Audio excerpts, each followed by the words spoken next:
Et notre invité d'honneur, c'est Ziz, aujourd'hui, que nous accueillons sur ce plateau. Oh, bonjour ma chère Mickaël. Ziz. Bienvenue sur ce plateau. Merci beaucoup. Présentez-vous à nos téléspectateurs. Ah, ben alors moi je suis Ziz, je suis humoriste maintenant, mais j'ai débuté ma carrière, j'étais Miss Marseille en C'est vrai 1974. Alors ça ne m'étonne pas, vous êtes toute jolie. Ah, je sais, c'est pour ça que là, je vais peut-être tenter Miss Univers.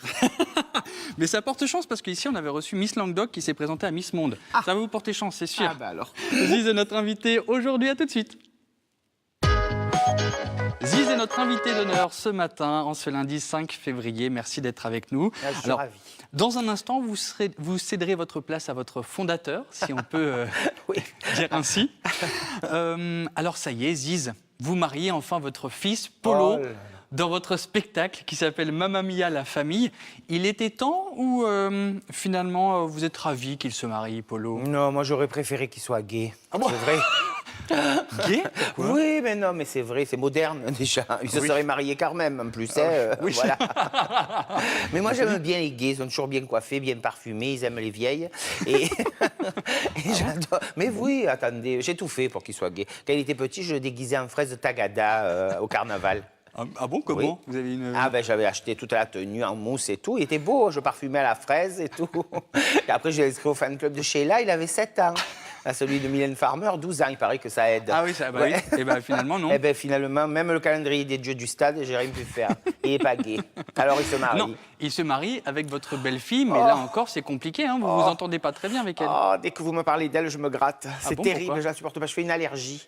Comme Elle ça m'énerve. Mon Dieu, qu'elle m'énerve. Mais qu'est-ce qu'elle vous a fait? Oh, c'est le genre prétentieuse, orgueilleuse, toujours les marques, tout ça, moi je supporte pas. Puis alors, parce que sous prétexte que c'est une vraie blonde, Oui. alors elle se croit que... Mon mari aussi, il adorait les vraies blondes. Je l'ai fait marron comme j'ai voulu pendant des années. Je me faisais la déco, et ce qui restait dans le bol, je me faisais la planchette. Eh oui, non mais, qui veut la faire, Sans filtre ce justifie matin. les moyens, hein, je suis désolé. Et il y a bien des femmes qui vont me comprendre, là. Et votre belle-mère aussi, alors là, ça passe Sa pas du tout. belle-mère, oh là là, la mère de la petite, elle est Oui. pire. Ah oui. Pire. Ah non, c'est terrible. Franchement, j'ai pas de chance. Hein. Sauf que Ziz, pour avoir vu votre spectacle, faut balayer aussi un petit peu devant votre porte, parce que votre famille, c'est pas tout rose non Ça plus. y est, tu vois comme ils sont. Ça y est, tu es gentil avec, tu donnes ça, on prend ça. Tu vois? Ah non, mais je vous jure, Mais c'est vrai, franchement. votre famille, vous la critiquez aussi? Ah ben ma famille, c'est vrai que là, j'ai pas eu beaucoup de chance. Hein. Le proverbe, hein, il est bien vrai. Hein. Lequel? Les amis, on les choisit, la famille, on la subit. Hein. Ça, c'est vrai que... Hein. Mais les gens, quand ils me voient, moi, et qu'ils connaissent ma famille, ils se disent, c'est pas possible, Ziz, elle a dû être adoptée. C'est vrai. C'est-à-dire, c'est les feuilletons américains, moi. Ils m'ont aidé. Depuis que je suis petite, je regarde tous les feuilletons américains. Jennifer Hart, c'est mon modèle. J'adore. Je commelle 5 bombes de lac par jour. Par jour. Pour être impeccable. Mais moi, tu me files une voiture décapotable, je descends, je suis toujours bien coiffée. Ah oui. Je te fais la descente de l'Ardèche en canoë-kayak, ma belle. Ah. Sauf que je l'ai fait une fois, la réaction de la lac avec l'eau froide, quand je me suis relevé, on aurait dit une méduse. Et une méduse dans l'Ardèche, ils n'en avaient jamais vu. Hein. c'est sûr, oui. J'ai fait fureur. Quand on a pris les rapides, je me suis tout chopé, les mouches, les papillons, les libellules et tout. Eh bien, j'ai fait la première page de 30 millions d'amis. Avec ces mouches et tout Ah ça. ben oui. Je les avais toutes gardées, les abeilles, les libellules, tout. Bah, ça a dû être joli, tiens. Ah mais je suis toujours jolie. Toujours. Vous Oui. êtes parfaite. De votre interview, Ziz, on fasse apparaître petit à petit le comédien qui est derrière. Et j'aimerais bien qu'on laisse la place à Thierry pour qu'on puisse apprendre à le connaître lui aussi. Vous voulez bien? Alors, on va atténuer les lumières. Vous allez commencer à vous démaquiller. Commencez à vous démaquiller, je vous en prie. Alors, vous êtes marseillaise, hein, bien sûr. Vous êtes Oui. originaire du quartier du Panier. Toujours. Et là, vous venez de Paris, où en fait, vous cartonnez à la Comédie Comartin. Et une marseillaise qui cartonne à Paris, ça va C'est pas trop compliqué? Ah ben, on croyait que ça allait être plus dur que ça, mais le public est formidable. Ça, l'accueil est merveilleux. Les gens sortent de la salle et disent vous avez ramené du soleil à Paris. C'est On pas a beau pas- ça? C'est merveilleux. On n'a pas essayé de vous faire enlever l'accent? Ah oui, mais comment tu veux qu'on l'enlève? Attends, c'est pas possible, il faudrait une ouvre-boîte. Alors vous êtes prolongé jusqu'au mois de Fin février. hein, fin février, à la fin Ouais. de ce mois-ci. Après, vous partez en tournée.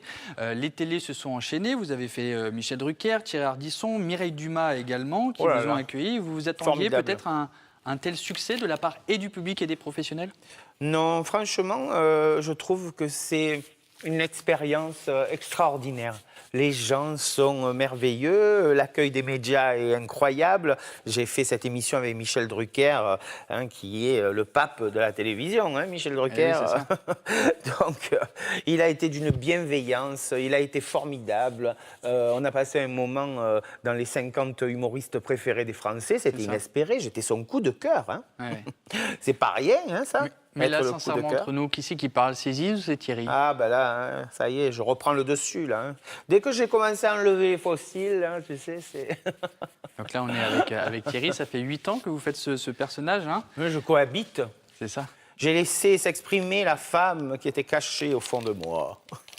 Dans quel contexte est-elle née, cette femme? Oh, ben, à partir de mes souvenirs d'enfance et à partir du moment où j'avais décidé d'arrêter ma carrière de transformiste chez Michou, j'avais qu'une seule envie, c'était écrire et revenir à mes premiers amours, le théâtre. Et là, ben, j'ai laissé vagabonder mon imagination, j'ai écrit, j'ai rencontré Muriel Robin qui m'a dit « Mais si tu as envie, il faut le faire, dans la vie, il faut faire tout ce qu'on a envie. » Et j'ai dit « Elle a entièrement raison. » Et j'ai démissionné, c'était un peu fou, tout le monde trouvait ça assez, assez fou et délirant.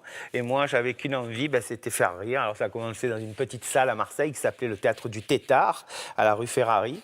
Et très vite, c'est devenu trop petit. Et je me suis retrouvé sur le Vieux-Port, grâce à Gabriel et René-Paul Blanc, qui m'ont ouvert la porte de leur théâtre, qui s'appelait La Grande Comédie.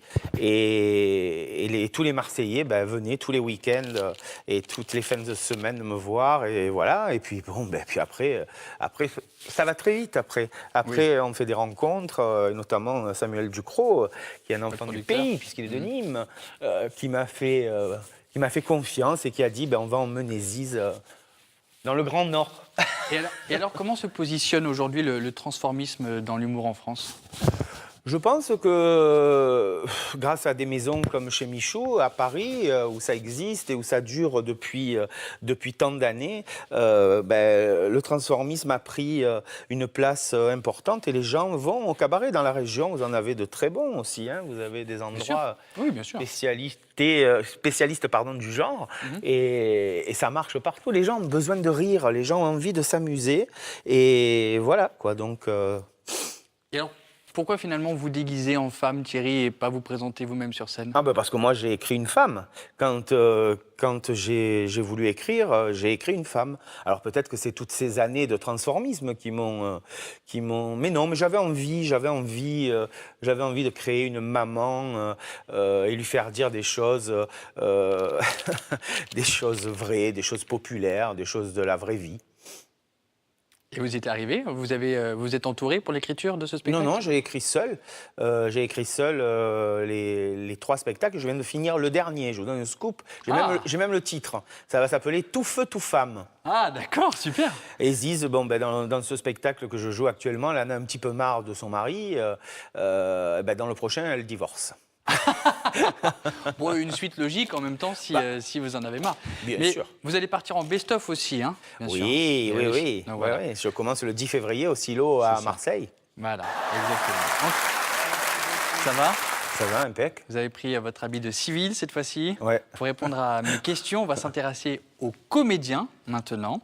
Alors vous, comme votre personnage, vous êtes né à Marseille.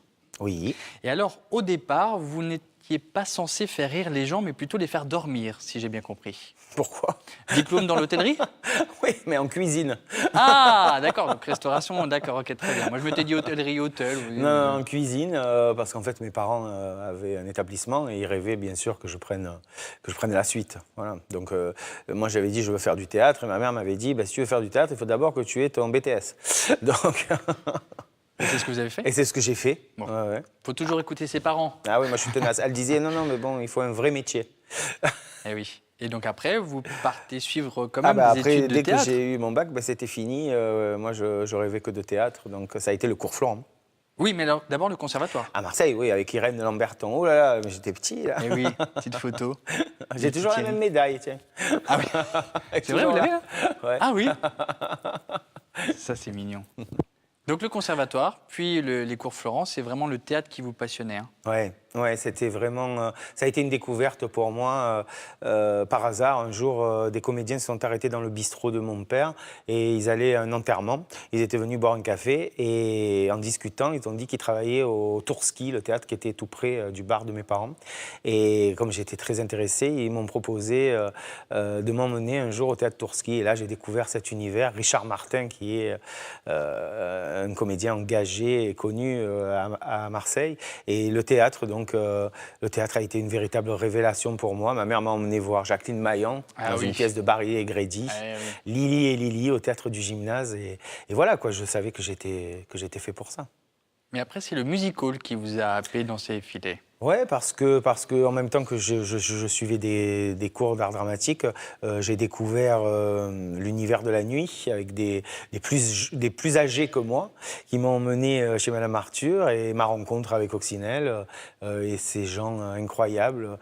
La chanson qui dit les gens de la nuit sont toujours là quand il faut, ils vous accueillent avec des rires et des bravos. La chanson de Véronique Sanson, c'est exactement ça. Il n'y a pas de problème la nuit. La nuit, les gens font la fête, ils rient, voilà. C'est ça. Et j'ai été happé comme ça, dans ce tourbillon de plumes, de paillettes, de strass. Et pour moi qui voulais être comédien, d'un coup, je découvrais le rôle le plus difficile à jouer pour un homme, une femme. Une femme. Voilà. Et être crédible, surtout, en jouant. Chez Madame Arthur, dans ces années-là, il y avait des gens qui faisaient Mireille Mathieu, Sylvie Vartan, Dalida. C'était à s'y méprendre, quoi. C'était vraiment incroyable. Après, j'ai traversé la rue des Martyrs, je suis allé chez Michou. Et là, j'ai découvert la perfection. Voilà. Donc Coccinelle, vous la rencontrez à ce moment-là. Oui, c'est très émouvant pour moi de voir cette photo. C'est elle qui m'avait offert cette chemise et cette cravate. Elle m'avait dit, ça fait très béco. C'est vrai en même temps, c'est pas faux. Vous avez été son dernier mari. Oui, oui. Vraie légende, hein. Dans le monde de la nuit une icône, et du transformisme. Oui, bien sûr. Et c'est elle qui m'a fait découvrir tout ce monde-là, tout cet univers. C'était une star. Hein. Elle m'a fait monter les marches à Cannes à ses côtés. J'avais 17 ans. Se retrouver sous le tapis rouge, sur la casquette. Sous la casquette, j'ai des photos. Je suis tétanisé. J'ai les yeux grands ouverts comme ça. Elle me disait « ferme la bouche ». Voilà, et puis elle m'a emmené dans son tourbillon. Voilà, et puis en tournée avec elle, partout. Femme tellement respectée, d'ailleurs qu'aujourd'hui, une promenade porte son nom à Paris, c'est dans le quartier de Pigalle. Et justement, les équipes de France 3 étaient sur place au moment de l'inauguration.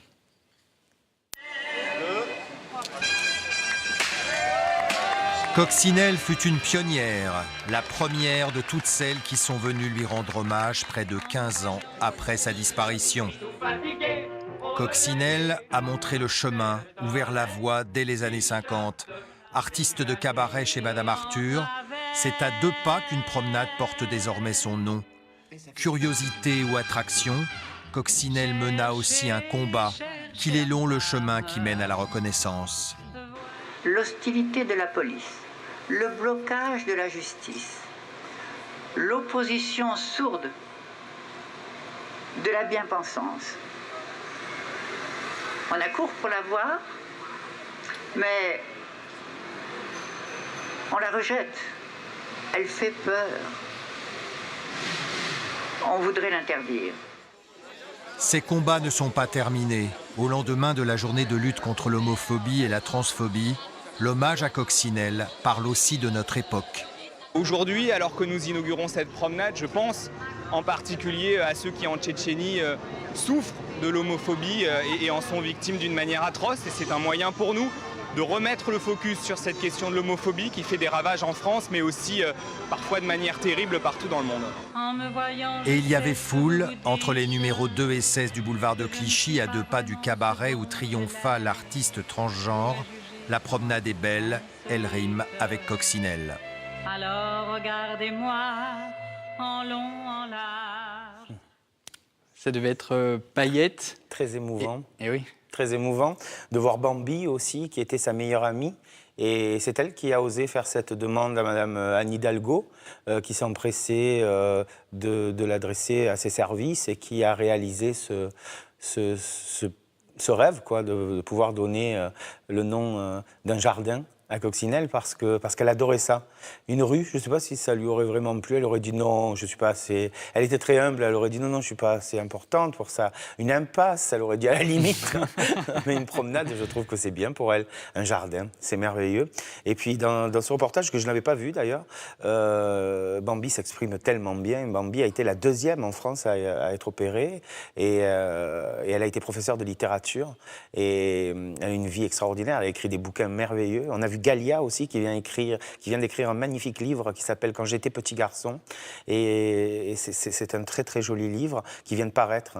Je conseille vraiment à tous les gens qui ont un problème d'identité ou les parents pour essayer de comprendre, de lire ce livre parce que c'est magnifique. Et Urgence Tchétchénie qui est maintenant plus que jamais, il faut vraiment, Guillaume Mélanie a créé cette association. Il y a un concert qui a eu lieu au Palace il y a quelques jours. On peut aider les gens qu'on arrive à faire sortir de Tchétchénie, où ils sont torturés, où ils sont massacrés. C'est pas possible, quoi, qu'en 2018... Rappelons qu'ils le sont parce qu'ils sont homosexuels. Tout à fait. Et il faut rappeler que l'homosexualité n'est pas un choix. Non. C'est inné.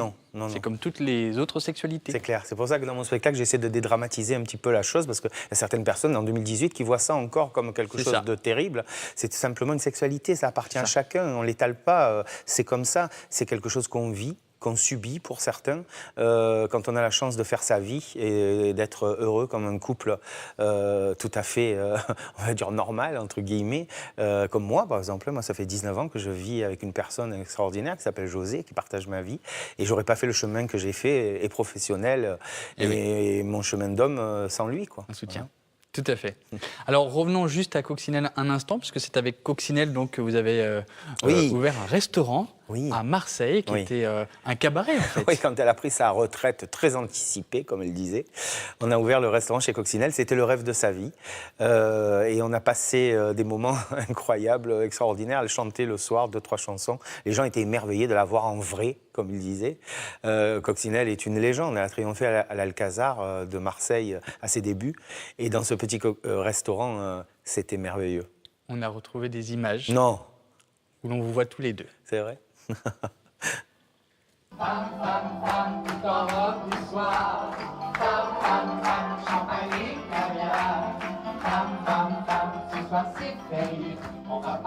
Alors où sommes-nous? Nous sommes chez Coccinelle. Chez Coccinelle, c'est un dîner-spectacle, un cabaret. Et bon, à Paris, il y a chez Michou, à Marseille, il y a chez Coccinelle. Ça y est, elle s'est installée ici. On a ouvert notre restaurant. C'est un dîner-spectacle. C'est ouvert tous les vendredis, tous les samedis, tous les dimanches soirs sur réservation.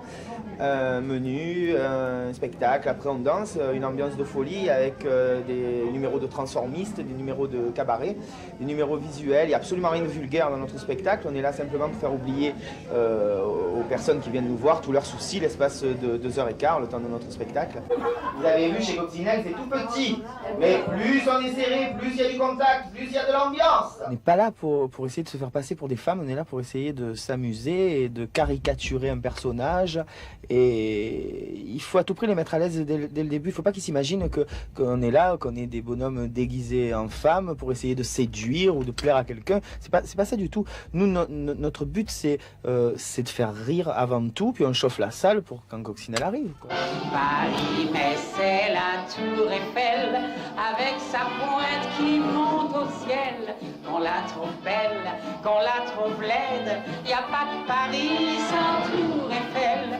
Elle est la reine de Paris, de sa hauteur, elle éblouit. Paris, mais c'est la tour Eiffel, y a pas de Paris sans tour Eiffel.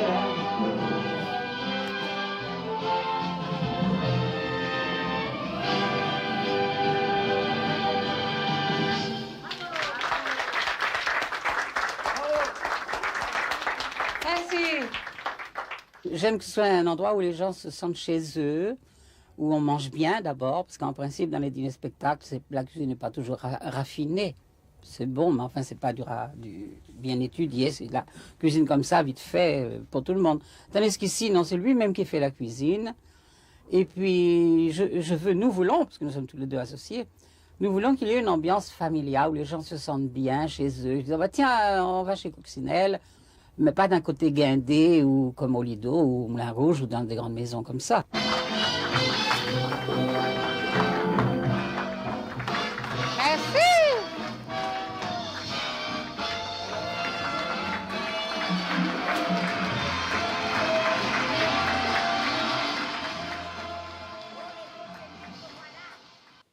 Belles images, hein?